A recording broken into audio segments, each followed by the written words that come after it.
Donc on attend Patrick Osmond qui est en train de se garer, voilà, mais qui va arriver. Patrick Osmond, voilà, et malheureusement, donc Alexis Victor et Constantin Papas ont eu des soucis différents et donc ils s'excusent auprès de vous de ne pas être là avec vous aujourd'hui. Voilà, alors avant toute chose, je voulais remercier déjà toute l'équipe des bénévoles voilà, qui s'occupent de ce salon. Ça fait 9 ans maintenant que le salon existe. Avant, ça s'appelait Salon des séries télé-cinéma et maintenant ça s'appelle Salon des séries et du doublage parce que le doublage prenait chaque année de plus en plus d'importance. Et voilà, puis on est bien heureux de recevoir autant de comédiens de qualité. Voilà. Et voilà, je vais remercier aussi François Justamment, mon collègue de la Gazette du doublage qui a présenté les 2 autres débats de doublage de la journée. Et puis aussi Florian dans la salle et 2 personnes. Voilà. Donc cette année, bon, il y a eu déjà la dernière saison d'Esperate Housewives, mais aussi le dernier Batman. Et donc c'était une occasion de revenir tous ensemble sur les différentes voix de Batman et des méchants, toutes les personnes, voilà, tous les personnages de l'univers Batman. Jacques est très méchant. Voilà. Alfred. Voilà, Alfred. Donc déjà, je vais déjà vous présenter les invités. Alors le plus jeune d'entre nous, Jacques Siron, voilà, qu'on peut applaudir bien fort.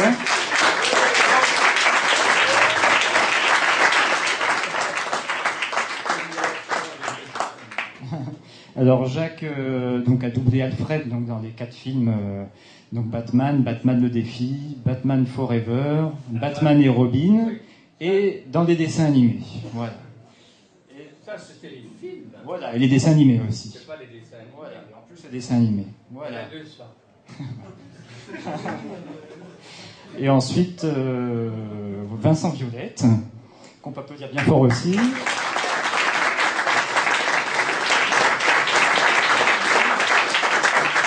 Alors, Vincent a doublé Jim Carrey, l'homme mystère dans Batman Forever. Et voilà. Et il a doublé aussi Gary Oldman, Gordon, donc dans les derniers films voilà, de la trilogie. Et il a aussi doublé des méchants dans les dessins animés, aussi dans la série des années 90 et dans plusieurs l'épouvantail, je crois, enfin plusieurs méchants. Voilà. Et enfin Stéphane Ronchevski, qu'on peut applaudir aussi.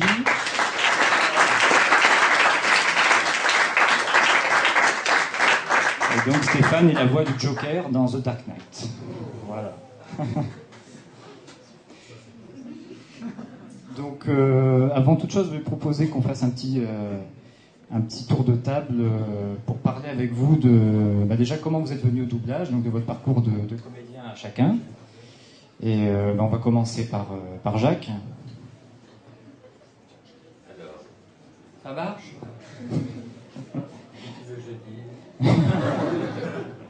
Je sais pas moi, comment vous avez commencé le théâtre, non, Jacques? Ce que je veux dire, c'est que quand moi j'ai commencé à jouer, on avait très peu de dessins animés.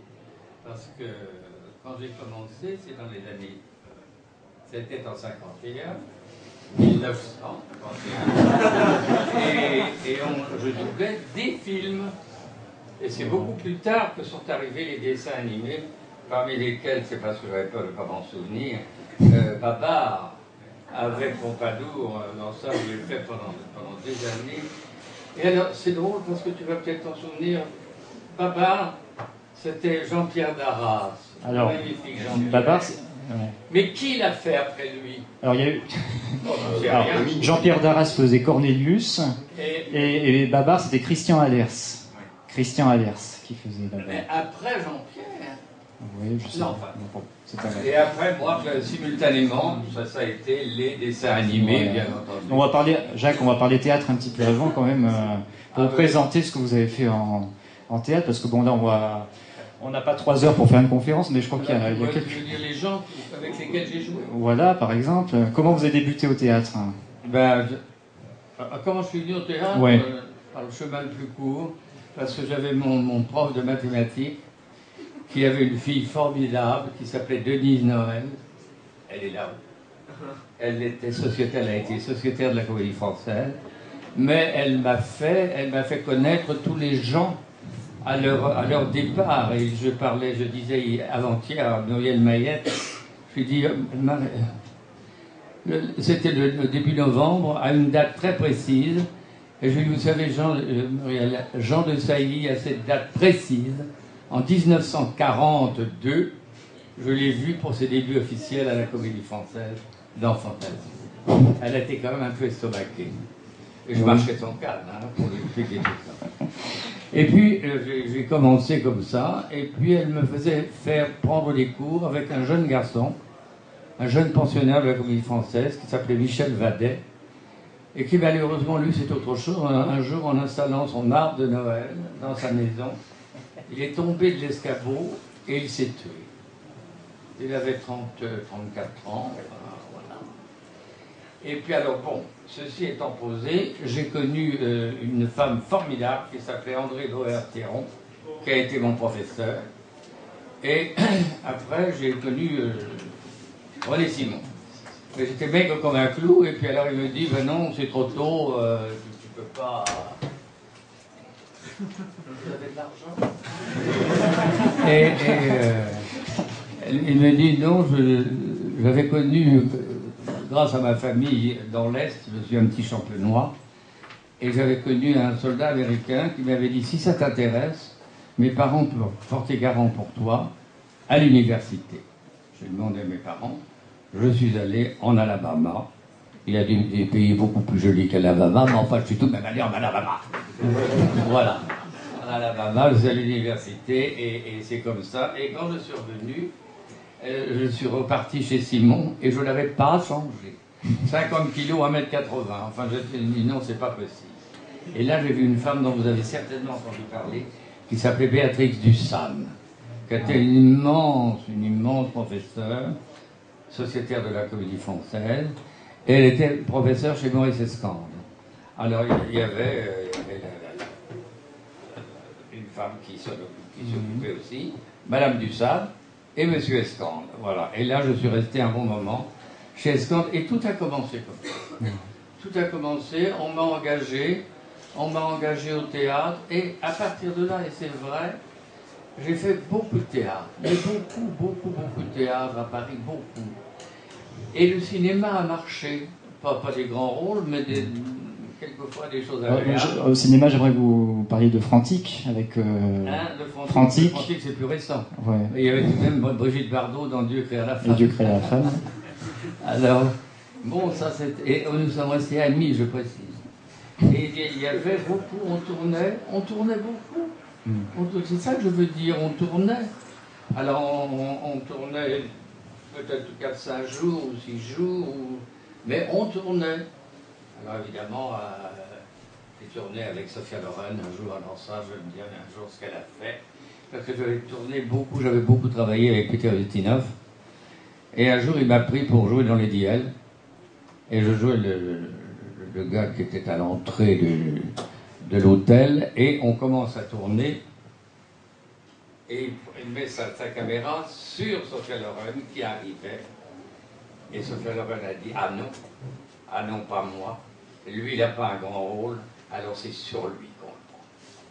Oui, c'est plutôt rare comme c'est plutôt rare comme façon oui, peut-être de... Elle l'a fait. Ah, oui. Alors, enfin, ça, c'est des petites histoires, c'est des petites histoires comme ça. Alors, évidemment, j'ai tourné avec Peter Ustinov plusieurs fois, alors là, pour le coup. Et puis, la dernière fois, passons tout ce qu'il y a eu, des bons, des mauvais, mais avec, j'ai tourné dans Frantic. Avec Harrison Ford. Avec Harrison Ford, qui a été charmant, qui est revenu dans ma loge, on a tourné une semaine pleine d'abord, et il me dit, mais t'as pas de téléphone dans ta loge? Bah mais non, je n'ai pas de téléphone. Voilà. Tu viendras téléphoner chez moi. C'était charmant dans ta loge. Et Harrison, nous sommes restés très proches. Et c'est pas mal, quoi. Alors au théâtre, vous avez joué avec les plus grands comédiens, et oui, Jean de Poulain. Avec Pierre Freinet. Pierre C'est Freinet. tout de même pas mal. Alors, un dont on parle en ce moment énormément, chanteur, c'est Antoine j'ai joué Dédé au Théâtre des Nouveautés avec Antoine, il fallait que je chante. Ça, c'était un autre problème. Je n'étais pas toujours dans le ton. Et un soir, en rentrant, Antoine me dit « Où va-t-on » Oh, j'ai dit « Alors ça, j'étais là-haut, moi. J'ai tourné avec ce charmant qui est mort jeune aussi. Comment il s'appelait avec Pierre Dac, et Francis Blanche. Et Francis Blanche aussi. Ouais. Avec qui encore Marthe Mercadier aussi, avec Marthe Mercadier, avec qui vous avez beaucoup joué. Beaucoup travaillé avec Marthe. J'ai joué 5 pièces. Voilà. Et puis dernièrement, Annie Cordy, Annie Cordy, avec Annie, qui est devenue votre grande copine. Et demain, regardez là, parce que demain on fête les 85 ans dans Vivement Dimanche. Alors j'y étais mercredi. Elle a enregistré, elle vient d'enregistrer un album, 14 nouvelles chansons, avec des airs nouveaux, des textes nouveaux.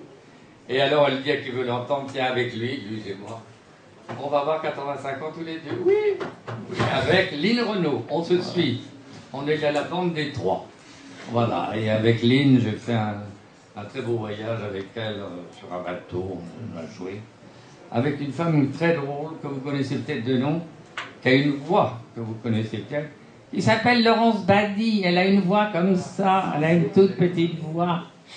Oui. Mais elle habite à Londres, là, elle va jouer une pièce à la rentrée. Ah, ça, c'est formidable. Et de fil en aiguille, je faisais le calcul que j'avais créé 50 pièces à Paris. J'entends par créer. C'est beaucoup créer.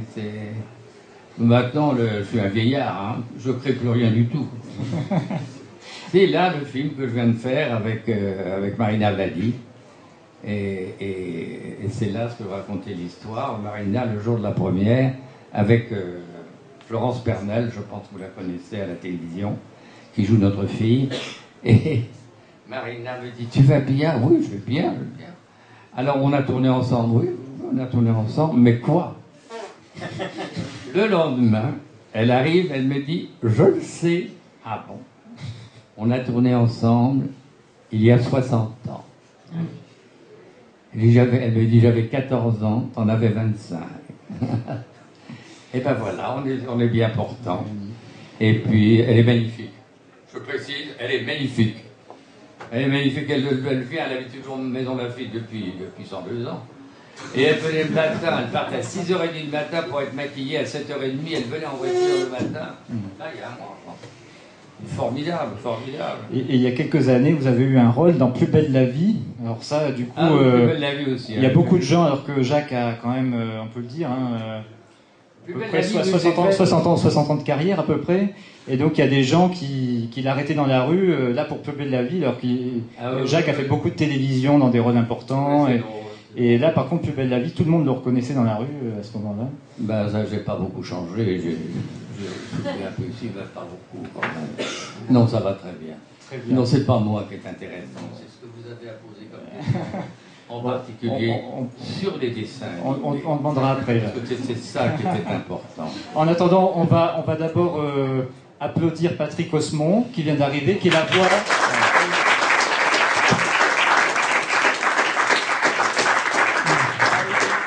Et donc, Patrick est la voix de Michael Keaton, donc Batman, dans Batman et Batman le défi. Voilà. Et puis d'ailleurs, on va lui passer le micro, comme ça... Bonjour à tous. Alors, déjà, je vais demander comme à Jacques de nous raconter un petit peu comment vous êtes venu au doublage. Donc vos débuts au théâtre et... En couchant. Comment je suis venu au doublage? Moi, j'ai fait surtout 15 ans de théâtre avant. Voilà, j'ai beaucoup travaillé dans la décentralisation, comme on dit, le théâtre subventionné, les centres dramatiques nationaux en province. Donc j'ai beaucoup fait des saisons entières à Limoges, à Béthune, à Reims, enfin dans des endroits parfois assez riants. Voilà, mais bon, avec des équipes formidables. Et puis, une grande chance quand on est comédien d'être engagé à la saison de septembre à juin. Et je dois dire que de ce point de vue-là, j'ai été assez gâté pendant une quinzaine d'années. Et puis, j'ai un peu pris un virage au bout de tout ce temps-là pour des raisons à la fois personnelles, parce que la vie, des fois, il y a certains aspects qui font que... Et puis aussi, je dois bien le reconnaître, peut-être aussi par ça se conjuguait avec une petite forme de lassitude, parce que quand on a 25-30 ans, le côté nomade est tout à fait agréable. Et puis il arrive un moment où on a un peu, peut-être aussi, enfin, bon, en tout cas, au bout de 15 ans de ce régime-là, j'en ai eu aussi un peu assez d'être toujours entre deux valises et que j'avais un peu envie de me poser.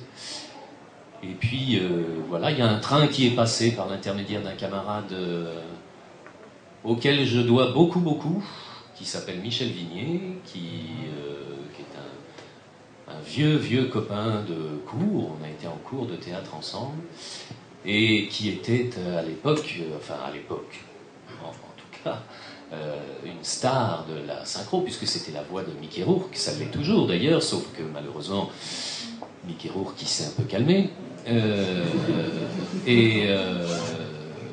Voilà, et Michel m'a branché, comme on dit, mis le pied à l'étrier un peu dans le doublage, de façon un petit peu inattendue, on va dire, à un moment où j'étais justement dans cette phase un peu intermédiaire et où je ne savais pas trop quel sens j'allais donner aux choses. Voilà, bon, et puis j'ai eu la chance que ça prenne bien et que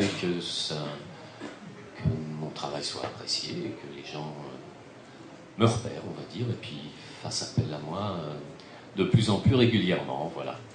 Et après, le théâtre m'a un petit peu manqué, évidemment, mais comme vous savez, c'est des histoires de famille. Hein. Moi, quand on est dans ce circuit particulier du théâtre subventionné dans les centres dramatiques nationaux en province, les familles parisiennes, on ne les connaît pas. Enfin, en tout cas, eux ne vous connaissent pas. Ils apprécient votre curriculum vitae, ils vous disent que c'est absolument formidable tout ce que vous avez fait, et que quand vous jouerez à Paris, ce serait bien que vous leur disiez de venir vous voir. Mais évidemment, quand on travaille dans les centres dramatiques nationaux en province, le cahier des charges, c'est faire de la diffusion culturelle sur la région, et on est interdit de séjour à Paris. Donc on a peu de chances de rencontrer les gens à Paris. Même si on recrute les comédiens pour aller travailler dans les centres dramatiques nationaux la plupart du temps à Paris, parce que c'est là qu'ils vivent. Donc voilà, quoi, à part un théâtre d'arrondissement qui s'appelle l'Étoile du Nord, l'ancien théâtre 18, où je suis un peu sociétaire, on va dire, parce que c'est une petite compagnie de création avec laquelle j'ai fait beaucoup de spectacles.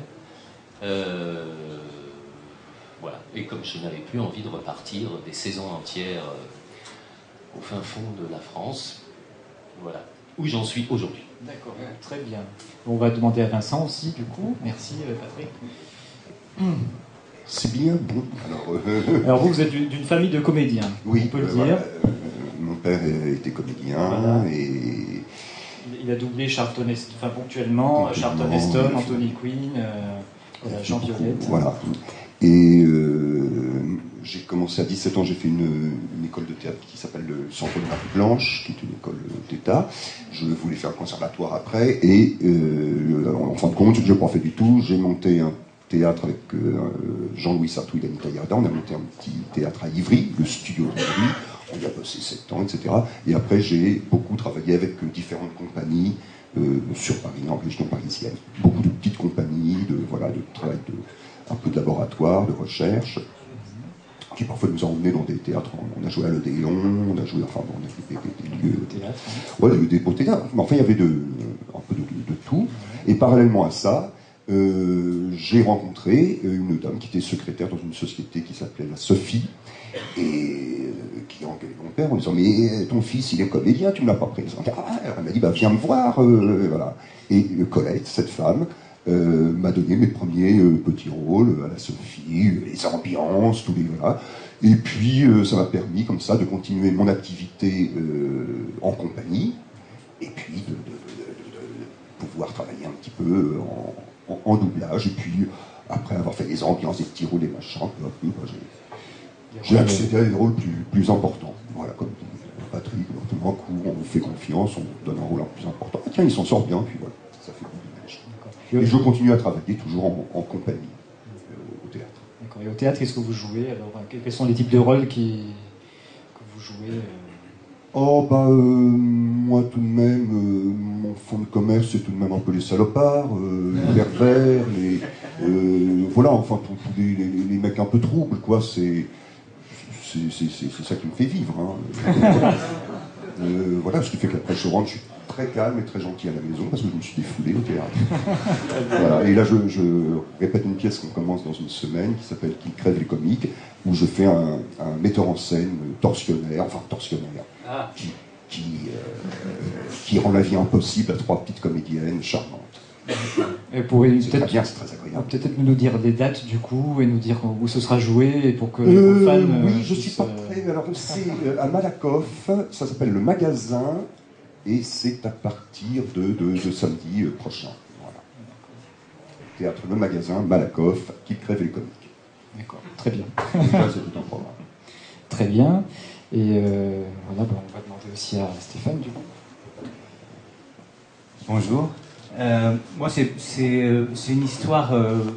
J'avais une petite copine. Je suis originaire de Strasbourg et ma petite copine jouait une pièce de Marivaux dans le cadre de son école. Et le prince de la dispute de Marivaux s'était cassé la jambe. Et elle m'a dit écoute, ils font des auditions, est-ce que tu veux venir?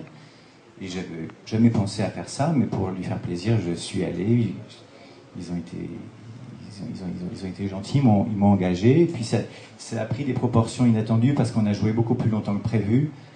Et ce qui était au départ un tout petit truc avec une dizaine de dates au sein de l'école s'est transformé complètement. On est parti, on a fait une petite tournée, on a joué plus de 100 fois. Et puis j'ai jamais arrêté. Après j'ai joué à Strasbourg et je suis venu à Paris faire une école de théâtre pendant 3 ans. Quelle école? C'était le Studio 34. Une école qui, je crois, n'existe plus, mais enfin, les professeurs existent toujours. Claude Mathieu et Philippe Brigaud. Et voilà, j'ai continué comme ça. Après, j'ai beaucoup joué au théâtre jusqu'en 98. Je me souviens exactement parce que j'étais toujours avec une compagnie avec laquelle je travaillais bien, mais qui a disparu du jour au lendemain. Et heureusement, je connaissais des copains qui faisaient du doublage, qui m'ont dit viens, alors je les ai suivis. Puis ça a fait boule de neige très rapidement parce que j'ai eu la chance de rencontrer Génie Gérard, qui quelques années plus tard m'a donné justement le Joker. Et voilà, et le théâtre j'en fais encore. D'ailleurs, je travaille en ce moment avec une compagnie de musiciens, des musiciens baroques. J'ai écrit un spectacle sur la vie de Handel. Et on reprend ça régulièrement, chaque année, on a quelques dates comme ça, mais enfin, mon activité essentiellement, c'est une activité dans les métiers de la voix, alors tout ce qui est doublage et compagnie. Mais le théâtre, je continue. Et dans ce spectacle, vous jouez... Je joue Handel, je joue le musicien, c'est une correspondance imaginaire, et c'est le musicien, et je suis entouré de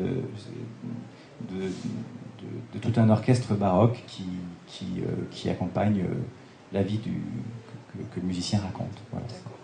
Très bien. Bon, on va parler maintenant de tous vos rôles en doublage, de vos principaux rôles. Alors, je vais passer le micro à Patrick. Je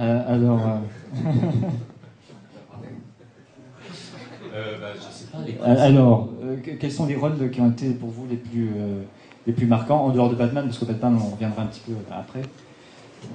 Alors, par exemple, vous avez... déjà, il y a une série qui vous suit depuis un petit moment, qui s'appelle Les Feux de l'amour. Évidemment.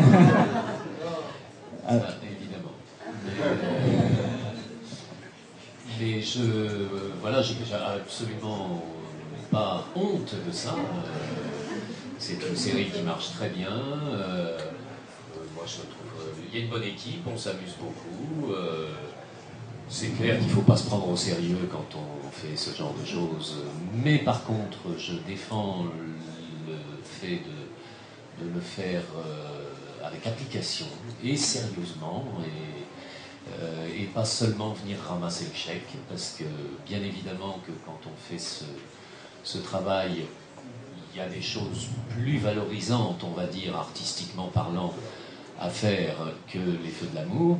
Néanmoins, si on n'a pas envie de le faire avec un souci de bien le faire, autant laisser sa place. Il y en a qui seront très contents de la prendre. Voilà, moi je suis ravi de faire ça.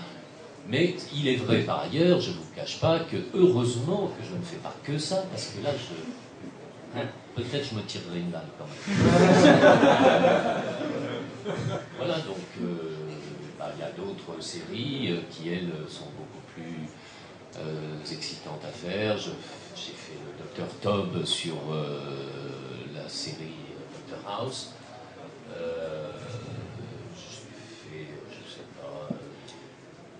Récemment, là, j'ai fait une série qui passe sur Canal+, là, en ce moment, l'adaptation de la BD 13, où je double un acteur. Donc, parce que moi, j'ai un gros défaut, il faut vraiment que ce soit des stars, et je n'en pas tant que ça pour que je retienne leur nom. Mais c'est l'acteur qui fait le président des États-Unis. Je suis le président des États-Unis quand même. Dans 13. Il y a une promotion par rapport au feu de l'amour, alors. C'est une certaine promotion par rapport au feu de l'amour. Ouais. Voilà. Je sais pas. J'ai fait Moriarty dans le dernier Sherlock Holmes au cinéma. Et puis il y a un grand méchant. Dans Pirates des Caraïbes, vous faites oui. Qui s'appelle Cutter Beckett. Oui, l'emperruqué là qui... Voilà, donc vous faites. Et j'aime beaucoup cet acteur d'ailleurs, que j'ai eu l'occasion de redoubler sur des choses moins importantes. Ouais. Voilà. Il y a aussi un acteur que vous avez, Geoffrey Rush aussi, dans. Intolérable de cruauté. Oui, je l'ai doublé une fois, Geoffrey Rush, dans ce film-là. Il est assez délirant, assez marrant à faire. Et puis on peut parler aussi de Ralph Fiennes. Ralph Fiennes, pareil, que j'ai doublé une fois dans l'adaptation au cinéma de la série Chapeau melon et bottes de cuir. J'étais ravi de doubler Ralph Fiennes. Je trouve pas que le film soit formidable parce que c'est un point de vue un peu personnel, mais je trouve que c'est toujours un peu un ratage. C'est une fausse bonne idée, à mon sens, de chercher à vouloir adapter au cinéma les séries cultes d'il y a 20 ans. Et en l'occurrence, je trouve que c'est pas formidable. Ah oui. Vous l'avez doublé aussi dans Léo de Hurlevent. Ah oui, c'est vrai. J'avais oublié. Oui, c'est vrai, je l'ai doublé dans Les Hauts de Hurlevent. Ouais. Et vous faites aussi de la direction artistique aussi un petit peu. Ponctuellement. Est-ce que vous pouvez parler un petit peu de ce métier, de cette activité de directeur artistique? Oui. Déjà, ça vous est venu comment? Comment on vous a proposé de... Ah là, honnêtement, on est venu me chercher. En tout cas, moi, j'ai rien demandé. Et on me l'a proposé, et vous savez, on est un petit peu superstitieux dans ce métier, donc quand on vous propose du travail, on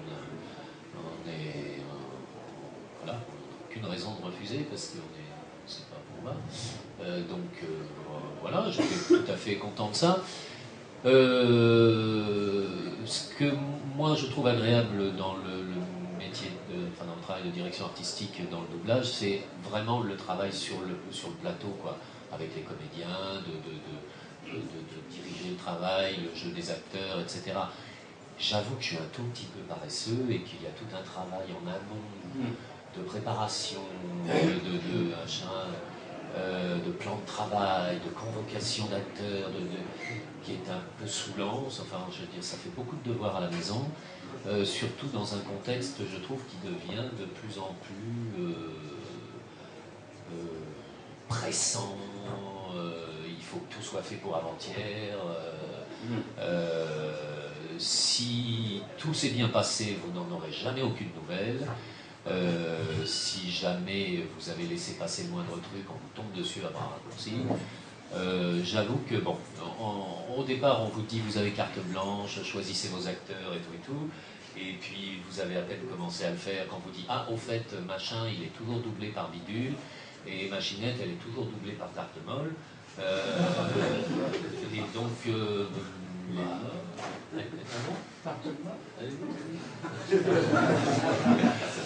donc voilà, pour ces raisons-là,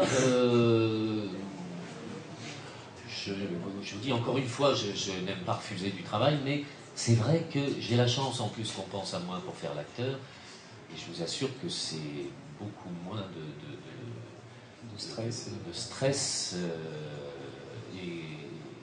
et donc voilà, je ne me bats pas pour diriger. Mais en l'occurrence, je continue ici à diriger une série pareille, tout à fait alimentaire, mais qui fait vivre pas mal de monde et que tout le monde fait avec joie et bonne humeur. C'est pareil, c'est un soap pour ménagères qui passe à 9h30 le matin, qui s'appelle Des jours et des vies. Voilà. J'ai pu penser à une époque, en faisant les feux d'amour, que j'étais pas loin d'avoir touché le fond. Certains jours où on n'a pas trop le moral, quoi. En faisant Des jours et des vies, il faut vraiment voir la vie en rose, parce que là, on se dit que là, on ne sait pas ce qu'il fume, mais j'en veux pas. Juste après le téléachat, c'est ça? Oui, Vous avez fait du téléachat? Ah, j'ai fait du téléachat. voilà. Et en tant que comédien, vous préférez diriger? Parce qu'à une époque, souvent, les directeurs artistiques n'étaient pas comédiens. Et maintenant, il y a de plus en plus de comédiens qui font maintenant, il y a presque plus de gens non comédiens qui font de la direction artistique. Vous préférez, j'imagine, diriger par des comédiens qui n'avaient pas eu l'occasion de jouer et de se trouver dans quelque chose. Ouais. Et après, une porte est ouverte, avec le doublage. Mais il y avait des gens qui étaient prêts à jouer la comédie, des gens très bien, des gens qui n'avaient pas d'expérience, mais il fallait aussi il y avait une époque, vous êtes tous trop jeunes pour là. C'est quand on était à la télévision, et quand on était là-haut, là, il y avait les metteurs en scène, avaient chacun un bureau. Oh, je vous connais. Connu ça? Ah oui, tout à Les gens qui veulent nous épargner. Oui, mais moi aussi j'ai connu Jacques. C'est bien que c'était dans un berceau. Et ces gens-là, on réussissait quand même à les rencontrer par leur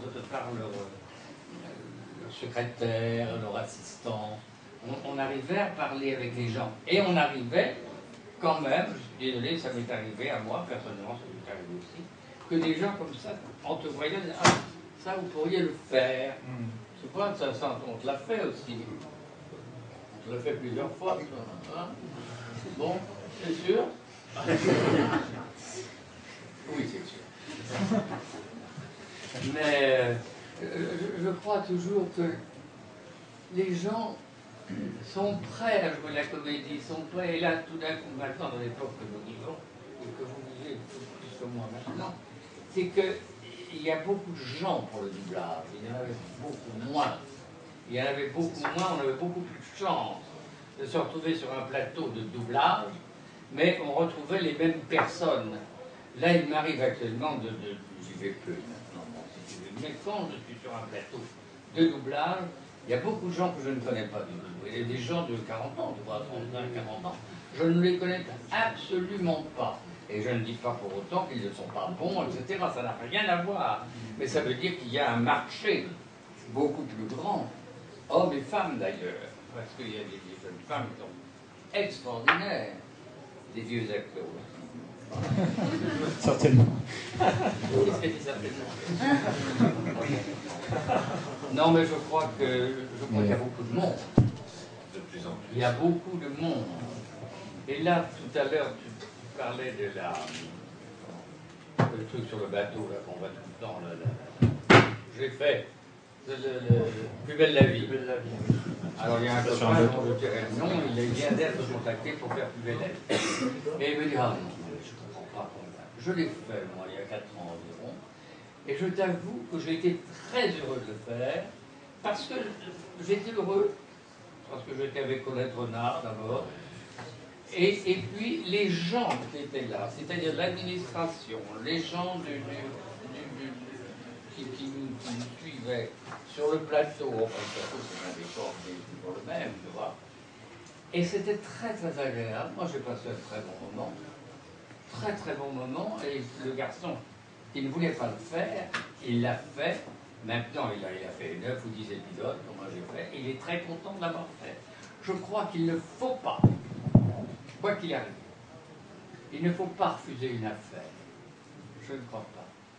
Aussi petite soit-elle, vous ne savez pas si elle ne va pas déboucher sur quelque chose ou sur quelqu'un qui vous repère pour une bonne raison d'ailleurs. C'est ce que disait, ce que disait Patrick. Vous êtes trop jeune. Ce que disait Patrick avec la direction artistique. Je crois qu'il faut accepter. On ne sait pas sur quoi on débouche. On ne sait pas. Alors actuellement, il faut penser à ce que nous disions tout à l'heure avec mes camarades. Nous sommes beaucoup plus nombreux comparativement que nous l'étions quand moi j'ai commencé. Il y a beaucoup plus de monde. Quand vous allez arriver sur un studio de dessin animé, parce que moi c'est surtout ça que je fais, je vais être inanimé très vite, voilà, animé. Et là, je retrouve des gens, je rencontre des gens que je n'ai jamais vus. Et formidable, hein, je tiens à préciser ça. Des gens qui sont doués. Il y a des gens doués, c'est agaçant, mais il y a des gens doués. Voilà. Jacques, on va parler un peu de vos rôles, Jacques, dans le doublage. Hein? On va parler de vos rôles dans le doublage. Alors, les rôles. Le premier, ça date de quand? J'ai fait un doublage que je trouvais absolument délicieux, mais je ne trouve plus le nom de mon camarade, qui est là, c'est là-haut. Joli cœur et sac à puce. C'était pas Jacques Dinan ou... C'était un délicieux. Ferrière, Jacques Ferrière. Qui tu dis? Jacques Ferrière, non? Qui? Jacques Ferrière. Ah oui, Jacques Ferrière. Ouais. C'est Jacques Ferrière. Oui, j'ai dit un nom en Y, c'est ça. Jacques Ferrière. Et finalement, ce sac à puce et joli cœur, on était que tous les deux, mais on l'a fait pendant très longtemps. Ça nous a porté bonheur, on l'a joué, et on a accepté tous les deux, bien sûr. Alors évidemment, dans Babar, il y a Pompadour, alors ça m'a poursuivi pendant des années, avec mon petit truc là, comme ça. Et puis après, alors, il y a aussi, dans les dessins animés, on tombe dans des dessins animés où on y est pour une fois, pour 2 fois, on se trouve dans quelque chose, pas dans quelque chose en série. Pas nécessairement. Oui, bah, y a les grands longs métrages Disney, où, par exemple le Chapelier Toqué dans Alice au Pays des Merveilles, le Chapelier Toqué qui chante un joyeux Noël anniversaire. Ah oui, ça c'est moi. Voilà. Ça on m'a demandé ça. Joyeux Noël anniversaire, ça peut dire que j'ai chanté. Ils l'ont repris, c'est pour ça que c'est curieux. C'est il y a 40 ans. Ça. Et là, il y a 6 mois, et on l'a refait. On a refait tout ce truc. C'était pour un spectacle. Un anniversaire, ouais, c'est drôle. On a pu. Alors il y a aussi dans les acteurs, vous avez doublé Denholm Elliott, qu'on peut voir dans Indiana Jones et la dernière croisade, donc Marcus Brody. Qui? Denholm Elliott, dans Indiana Jones. Marcus Brody, voilà. Alors, dans Indiana Jones, il y avait un comédien américain, qui est lui aussi là-haut, qui s'appelait, je pense que vous connaissez, Denholm Elliott. C'est un homme assez fort, assez curieux, qui a fait énormément de cinéma. Et il a fait les personnages avec Harrison Ford. Et moi j'ai doublé avec lui, on me prenait pour des films qui n'ont rien à voir avec ça. Et cet homme absolument exquis, il est là-haut. Voilà. Il nous regarde. Et puis chez les Disney,